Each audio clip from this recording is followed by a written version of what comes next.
Well, first of all,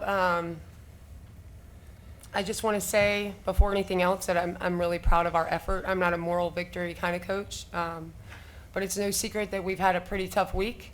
Our last couple games was not our best effort or energy, or not a team that I know and love here and coach at Vanderbilt. So I challenged my players and my staff the last few days of practice, and I think they responded really well. This today looked like the team that I know we can be. This today looked like a team that can be competitive and will be competitive with any other team in the country, as long as we play hard and we play together. We could have been a little smarter today. We had some untimely turnovers, not too many, but very untimely ones. And then obviously credit to LSU, because the rebounding battle is always a really, really tough one with them. So if you get out rebounded by 20, give up 21 offensive rebounds, that's tough to overcome on the road. But I did want to start by saying how proud I am, because it has been a tough week, and I thought that today we showed who we really are, who we're capable of being, not only individually but as a team, and I'm proud. Hey, we'll go ahead and open up the floor for questions. We got right here in the second row. Please take your name and then ask your question. Yeah, Matthew Bruni with On Three. In the second half, offensively, y'all were over 50%. What did you like in the second half? What did y'all change, I guess, going into it? I like that we just kept playing through things. So one of the things that we've struggled with recently is when things don't work, right? Plays don't work. How do we play through that? And how do we play through the physicality that we're going to see day in and day out in the SEC? I thought today did a much better job of cutting harder, screening, moving the ball from side to side, actually running the things with intensity and effort, setting actual screens, and then hitting players when they were open. And the shots that we took were pretty good too. For the most part, we took some great shots. Anytime we take really good shots, there's a high percentage that they're going to go in, to me, because those are the shots we work on in practice. And we start turning the ball over, we play like our hair is on fire, our percentage is going to drop just because we're doing that. And we may get lucky from time to time, but we did a lot of that the last couple games we played, just played like our hair was on fire, and then we didn't defend. And so we dug ourselves early in deep holes. We did not do that today. Today, I thought we did a much better job of defending, making it tough for them to get everything they wanted, not fouling a whole bunch except on some offensive rebounds, staying between them in the basket, and then offensively being patient and executing, but also playing through physicality. So when we can do that, I do believe that we'll get open shots, and when we get open shots that the players can make and take in practice, then we should shoot that percentage. We should. So thought we did a better job in the second half of that. Hey, Coach, Jacques Doucet, WAFB TV. I wanted your thoughts on Morrow, the energy she plays with, and the numbers she racks up, despite the fact she's not 6'3" or something like that. Yeah. I've been really blessed to coach some amazing players in my career, and I do remember when she transferred to LSU from DePaul, I was like, damn, we're gonna have to play against her, because I remember what she did at DePaul and how hard she played. There's no substitute for what that kid has inside her heart. And what most people maybe don't know, but coaches know, you can't coach that. You can't coach what she does. You either have that or you don't. That kid has a lot of stuff inside of her that makes her a pro right now. She is a monster in a good way. She's going to rip your heart right out of your chest, a competitor. I like that we battled with her intensity today, but she's tough. So it's fun to compete against a player like that. She'll have a long career in the pros, but it's cool to watch her continue to develop. And I always have a whole bunch of respect for a player that plays as hard as she does. She makes a lot of stuff that's hard. She makes it look easy to do. It's not that easy to do what she does. Reed Darcy, the Advocate. Coach, I'm curious, last 2 minutes you had it close and then LSU started to pull away. Well, what did you see over that sequence of possessions, and then how did you drop away? Yeah, I think they made a couple of really good plays. We gave up a couple of easy buckets. I thought we matched them pretty well intensity-wise up until that point. I mean, any late rotation, offensive rebound, that kind of thing that would happen in the second half. I don't ever think it comes down to the last 2 minutes, but it looked like we were just a step slow. Defensively, we weren't rotating as quickly. We tried to trap them a couple times. I think the score was tied. We trap a lot in our defense. I thought maybe we could rotate and get a steal and a bucket, and we didn't. Instead, I think we gave up an open jump shot and a layup. And so that sucks, right? That's not ideal at that point in the game. And then I also think that we just have to continue to work on those moments in practice so we get comfortable. And that's on me. And I'm going to keep doing that with our players. But I thought for the most part up until that point, neck and neck, yeah, we did what we had to do. And then we just had a couple late rotations. And, honestly, they made a couple of tough shots with a hand in their face. I'll go back and look at the film, but they made a bunch of tough shots with a hand in their face. And again, that's just grit. That's grit. I got one more question here in person, and then we'll jump over to the Zoom. Coach, you mentioned that it was a tough weekend, tough loss to LSU, but you head to Tennessee this Sunday. What's the message to your team after a tough loss like this? You just keep fighting. I think, like I said in the beginning, I'm not a moral victory kind of coach, but today looked like the team that we need to be. So this needs to be a habit for us to play like this.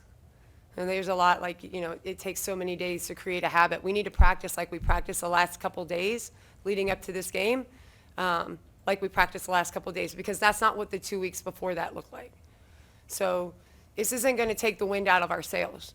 We got to look ahead. Respecting the present right now, but we got to believe in the future. So yeah, we came here and we fought and we lost at LSU, but we fought a lot harder than I've seen them in the last couple of weeks, and we played more capably than that's how we need to play, right? So now as we look forward, we have to believe in that. So we build on that the next few days. We build on it. And then we can come out and be even more competitive on our home court against Tennessee. And then whatever happens, the result of that game doesn't take the wind out of our sails. You win or you lose, you got to get up the next morning and go to work anyway, right? You got to get up. We all got to do it. You have a sucky day, you got to get up. You can't stay in bed. You got to get up and go to work, because that's what we came here to do. So we're gonna go home. We're gonna watch the film, and all of us are gonna look at, hey, what could we have done better? How could we have set ourselves up better to take the game? And then we're gonna get better at those things. We're gonna wake up. We're gonna go to work. We're gonna prepare. Okay, and then we're going to do it again the next day, then we're going to do it again the next day. And that's how we have to be the rest of the season if we want to have a fighting chance to achieve the goals that we have this year with this team. And, and I tell my team this every day, they don't have a choice. I'm going to make them do it. And I know that they came here to do it. So today to me is just the beginning of who we actually are. And now we get to build on it. We have a week to do so, which I'm excited about. And then we'll see where we are next week. Go ahead and open up the floor for just a couple of Zoom questions here. We're going to start with Elena Morris from VandySports.com. Go ahead, Elena. Yeah, obviously a tough game against Ole Miss, but you guys turned around and played toe-to-toe with one of the best teams in the country for 40 minutes. What were some of those adjustments you made from that Ole Miss game to tonight that you feel like your team really did well with? We didn't have a basketball problem last week.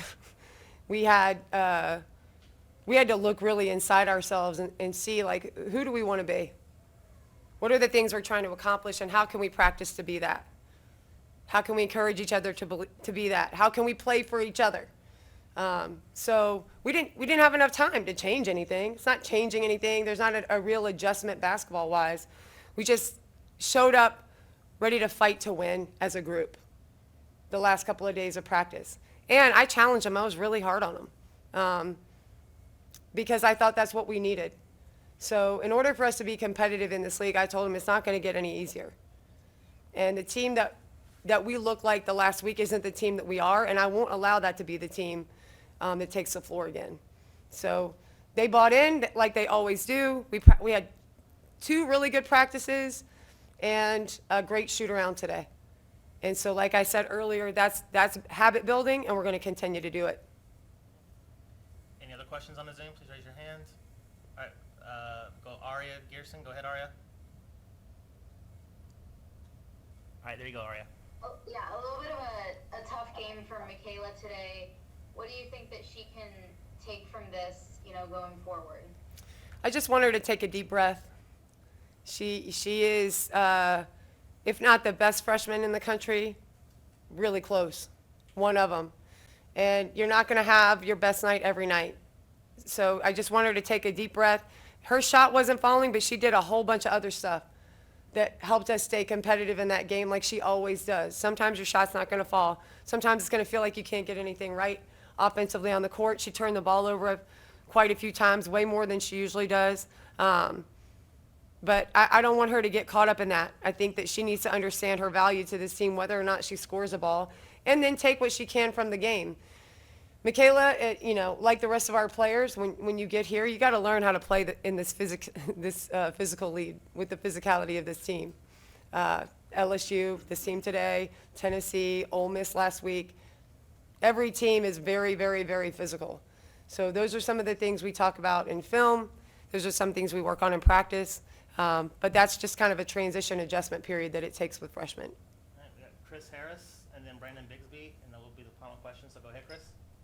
Great. Thanks, Coach. And just listening to you speak so passionately about the result of tonight's game and what it took and how you challenged all your girls, do you hope that this game and the result here is kind of in the way they played as a galvanizing moment of the season for your program?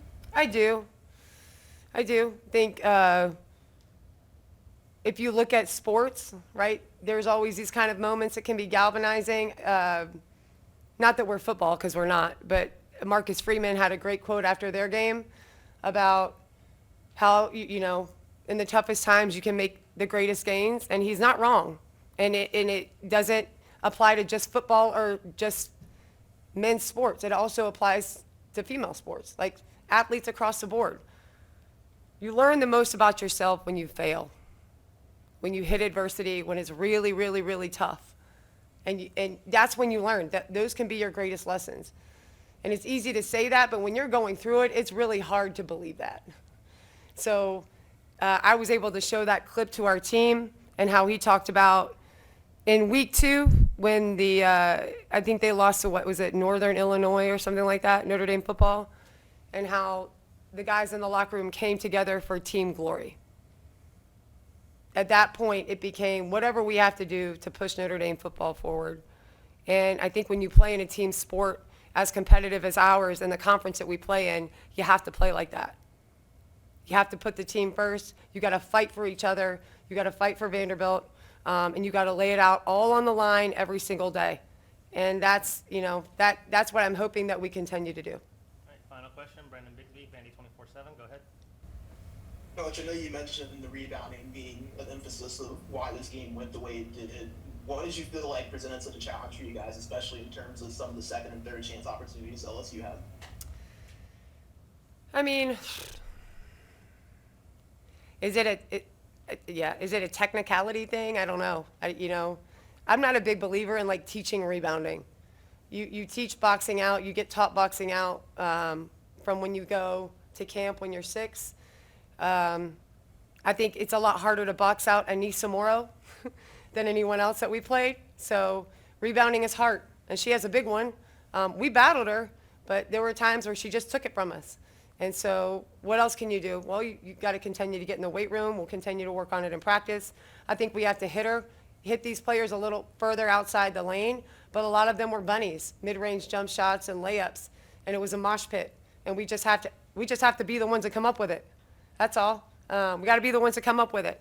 And whether they foul us or not, it can't matter. So we'll just continue to work on it. But to me, it wasn't a lack of battling or trying. They just came up with more than we did. All right. Well, Coach, appreciate you. Thank you. Thank you, guys.